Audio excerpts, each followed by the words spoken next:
Think about the most frustrating ancestor in your tree, the one with a name so common it feels like there are thousands of them, all staring back at you from your search results. You type the name into a big genealogy website or Google, and suddenly you're drowning in possibilities, but with no confidence that any of them belong to your family. Well, today we are going to fix that. By the end of this session together, you're going to know how to turn any common named ancestor into unique individuals, finding their specific records and learning so much more about them using two of the most important identifiers in genealogy. I'll show you how to harness those details on the major genealogy websites, how to craft Google searches that slice away about 75% of the noise, and how-to techniques that will clearly distinguish your ancestor from everyone else. So how do you start teasing all of these people apart to get to the one that you're looking for?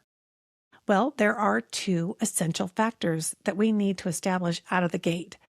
These two elements not only set your research target apart as a unique individual, but they can be leveraged to shed so much light on what their life was really like. The two most important factors in identifying your ancestor are time and place. It's like if I witnessed a hit and run accident and the police officer asked me what kind of car it was, I'd say blue. But my husband would chime in and say, oh, it was a 76 Oldsmobile Cutlass Supreme, two-door coupe. They would never be able to track down that car with my description. Well, when researching our ancestors, it's kind of the same situation. There are lots of people with the same name. For instance, when I search for Lars Larson over at Ancestry, I get about 400,000 records, but we can do so much better than that. In genealogy, just typing in the name alone is kind of like saying blue car. Time and place are the make, model, and license plate. We're going to use those to pick out your ancestor in a sea of lookalikes. These two factors help us distinguish our unique ancestor apart from others with the same name. Instead of Lars Larson, I should think, Lars Larson, who lived in Winthrop, Minnesota between about 1871 and 1937. Now I've got something I can work with. Now, there are other unique identifiers like the name of their spouse, their occupation, their siblings, and so on. But I see so many genealogists who don't maximize just these two top factors, and that's our goal today. You need to be using this information to your greatest advantage as you go about your genealogy research. So let's start where we usually do, over at one of the big genealogy websites. When you search at any of the big genealogy websites like MyHeritage, Ancestry, or Family Search, you're going to notice that along with the first and the last name, there are fields presented for place and time. So don't overlook these. Those place and year prompts aren't just optional extras. They're really the key to separating your ancestor from everyone else. At Family Search, they prompt you for places lived and year of birth. At MyHeritage, you'll find fields for year of birth and place of birth. It's not mandatory to enter information into these fields, but it is best if you do. In fact, so much so that over at Ancestry.com, they'll toss in some pop-ups if you don't do it to try to help you improve your results right out of the gate. They know that if you add a place and a time, you can avoid a lot of headache, slogging through results that aren't the person you're looking for. And I think Ancestry does the best job with the initial search form, giving a real wide variety of filter options. In fact, did you know that Ancestry now offers Smart Search? It boasts an even more intuitive search form and enhanced logic to focus on more relevant results. It will separate your results into records, people, and photos, and additional filters let you sort by record type, life event, location, and more. So you might want to start broad with just the name, approximate birth year, and the place, and then gradually tighten the filters as you spot your likely candidate, rather than kind of over-filtering right away. You can activate Ancestry's Smart Search by clicking the link in the upper right corner of the search form. It's currently in beta form, and don't worry because you can switch back to the regular form whenever you want to. I would experiment and I would compare them. Try the same search in Classic and Smart Search to see which gives you the best results. So the bottom line here is to take advantage of the search prompts for time and place when searching for records at your favorite genealogy website. Even if you're not absolutely sure, put in your best guess because it does make a big difference. Don't fish in just one pond. Cast your net into the ocean with Google. Ancestry and Family Search are well-stocked fishing ponds. But Google lets you cast your net into the vast ocean of online materials. Out there are historical societies, old newspapers, personal blogs, digital archives just waiting to be discovered. But again, rather than just searching for names, we've got to communicate to Google the time and the place. So let me teach you how to fish, my friends. If you use this strategy I'm about to share with you, you're going to reduce your unwanted search results by at least 75%.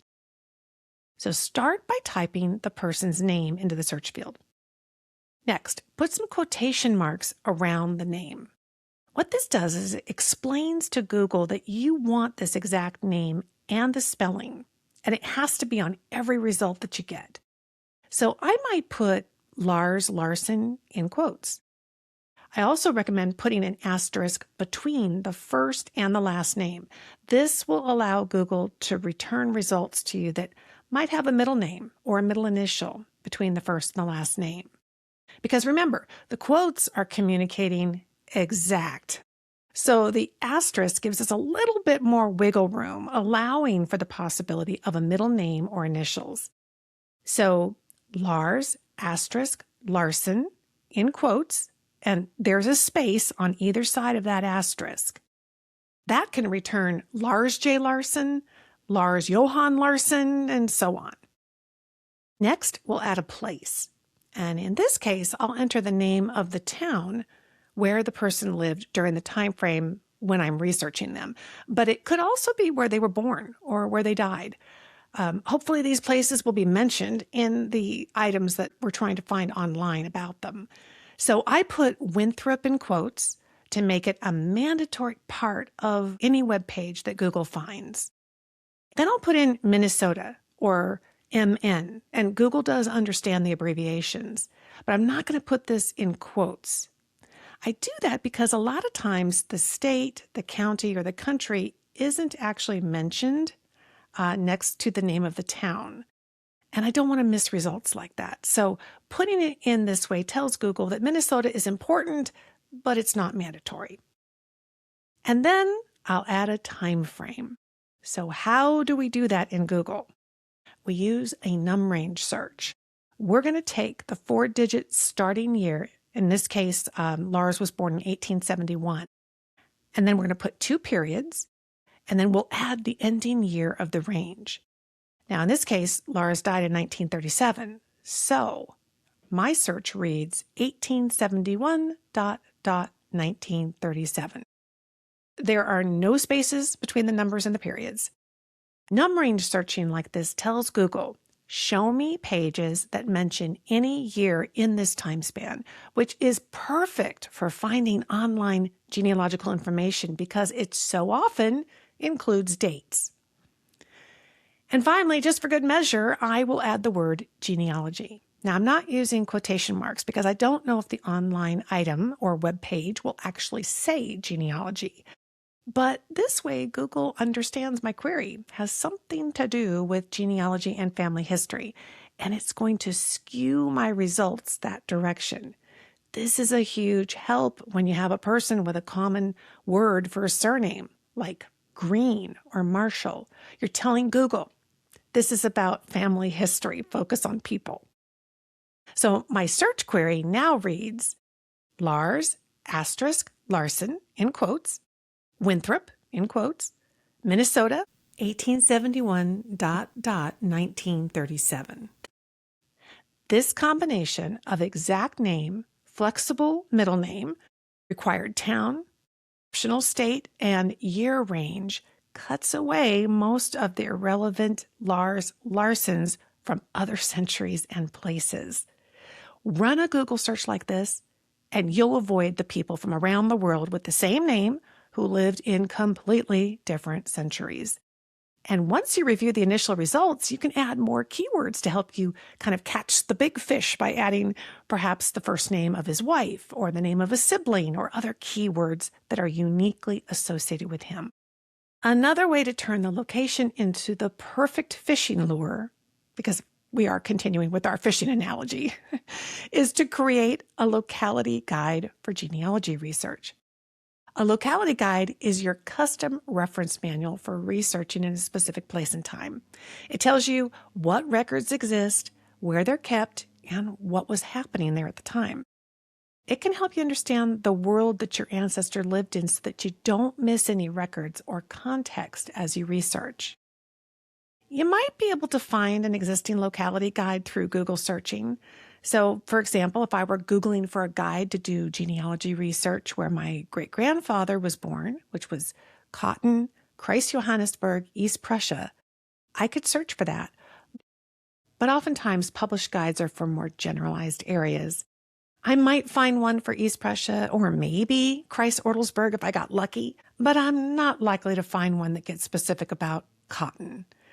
And the guide needs to cover the time frame that I'm researching as well. So I really like to create my own locality guide, maybe including some of the information from a guide of the general area that I find online, but customizing it with information about the specific town and the local area. I can do a lot of research with AI, with Google search to find that information and get it all in one place on my locality guide.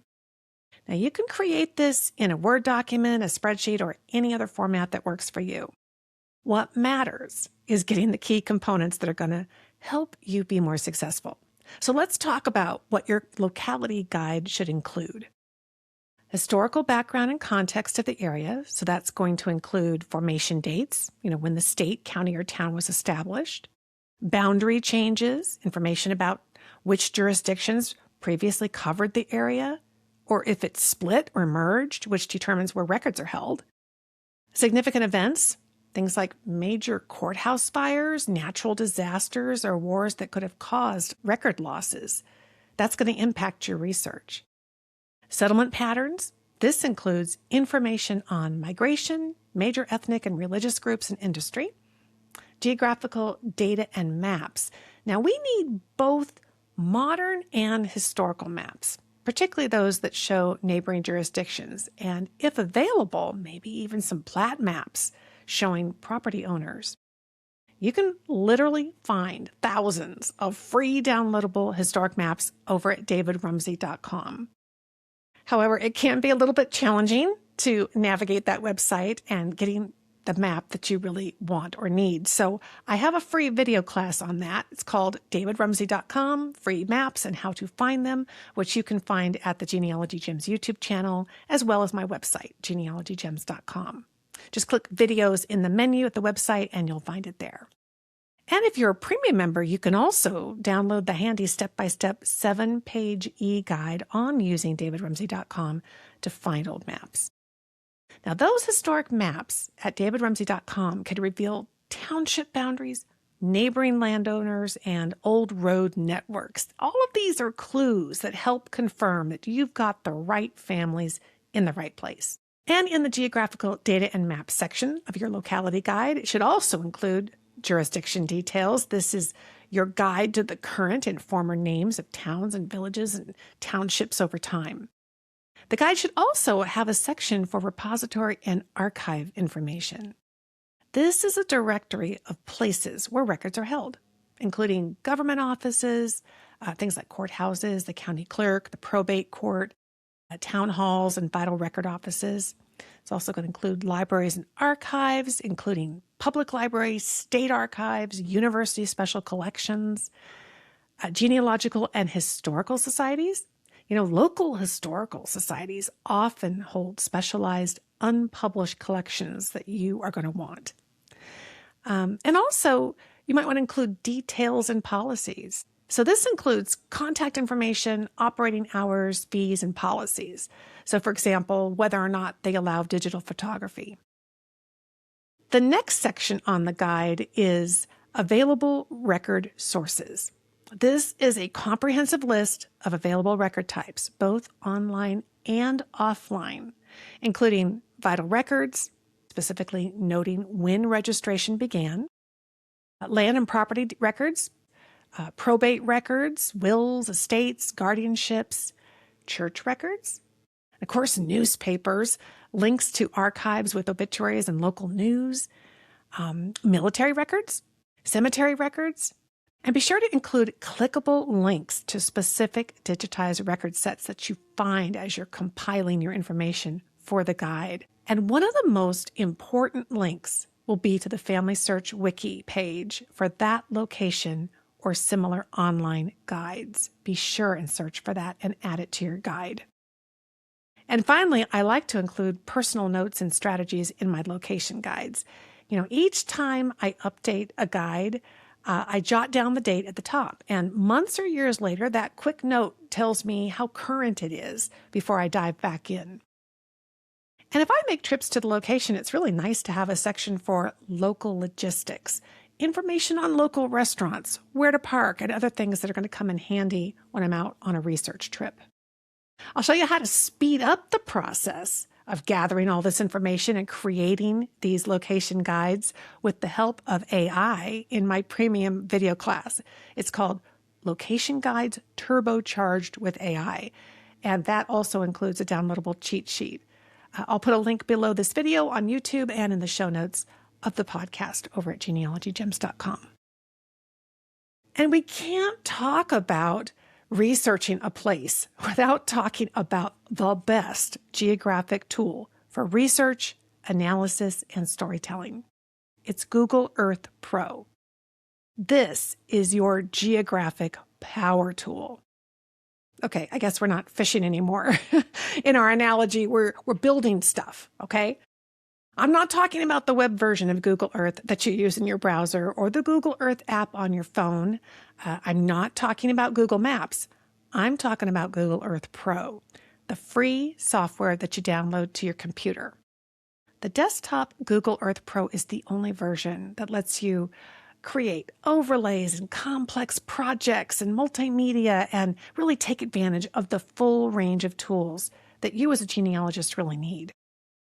I've been teaching on this subject and writing about it in my book since 2010, and yet it's still my favorite geographic tool for genealogy.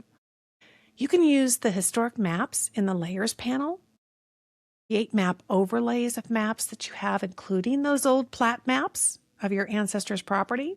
You can figure out what the address is today of a property where your family lived centuries ago. You can view locations over time with historic imagery and plot your ancestors' migration patterns.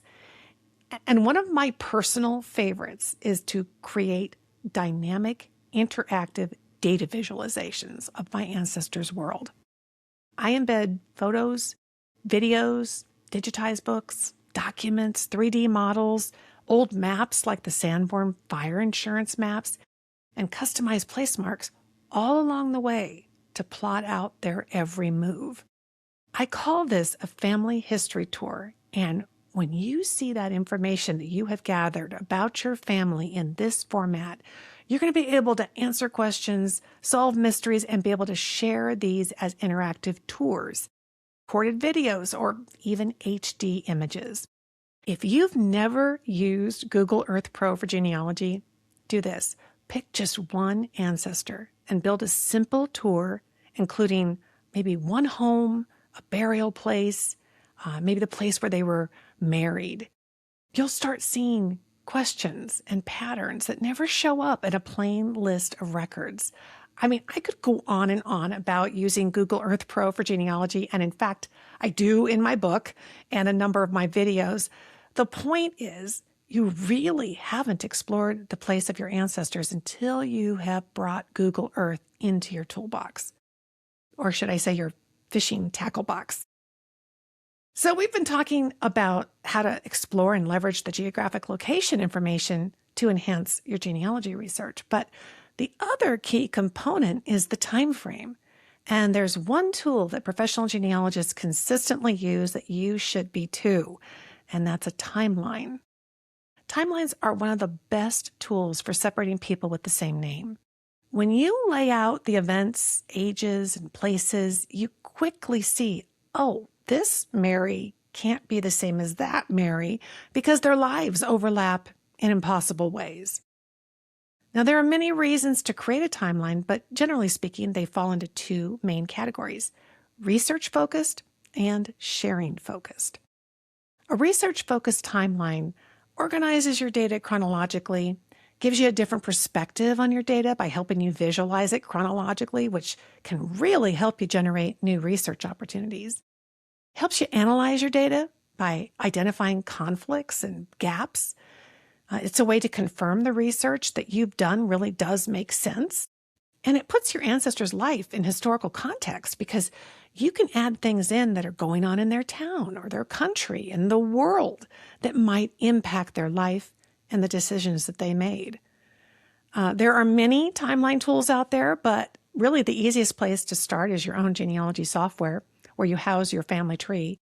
Programs like Roots Magic, Legacy Tree, and others have timeline reports that instantly draw directly from the data that you've already entered. You could export it as a PDF or a CSV file, and then you could upload it to your favorite AI chatbot with a prompt like, add key historical events from this time and place that might have affected this person. A sharing-focused timeline is focused on your intended audience and the story that you want to tell them about the individual or the family.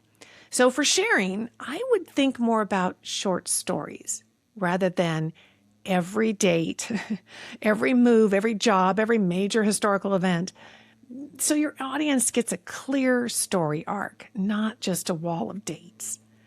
And these could be shared online, turned into a video, printed out, even hung on the wall. Again, there are so many different tools available to create your timeline. For a highly visual one suitable for sharing, take a look at Adobe Express. It's free. It includes loads of templates. You can just search for timeline. And most importantly, you can export your timeline, and there's no subscription required. Now, if you really want to create something professional looking that's interactive and highly visual, check out TikiTalki.com. It lets you build interactive multimedia timelines, so you could add things like images and audio and video, and even display them in 3D, which is really wonderful for family history websites or presentations. You can create one free timeline, and then it requires a subscription. But if you want to embed your interactive multimedia timeline on your own family history website, TikiTalki does an incredible job. You can see some great examples on their website before you buy. The information you include will depend on your intended use, but considering that criminal cold case investigators use timelines successfully over and over to solve their cold cases, there's no reason for us as genealogists not to use them. They are a powerful tool. You can learn more about creating timelines again on my website and in the description below the video. You know, your ancestor is a name anchored to a very specific time in a very specific place. Use that to tighten your searches on the big genealogy websites. Tame Google so it brings you fewer but better results. Build timelines that reveal conflicts and patterns, and map your ancestors' world in Google Earth Pro so you can actually see their life unfold. When you do that, you're not just collecting records. You're building a richer story that you can trust and share. And let's give your ancestor a shout out in the comments, okay? Share with me the name of the ancestor that you're looking for and the time and place that they lived. I'd love to see it. And then, hey, will you give me a shout out? Smash the like button and let me know that you enjoyed this video. You will make my day. Thank you so much for watching, my friend. I'll talk to you soon.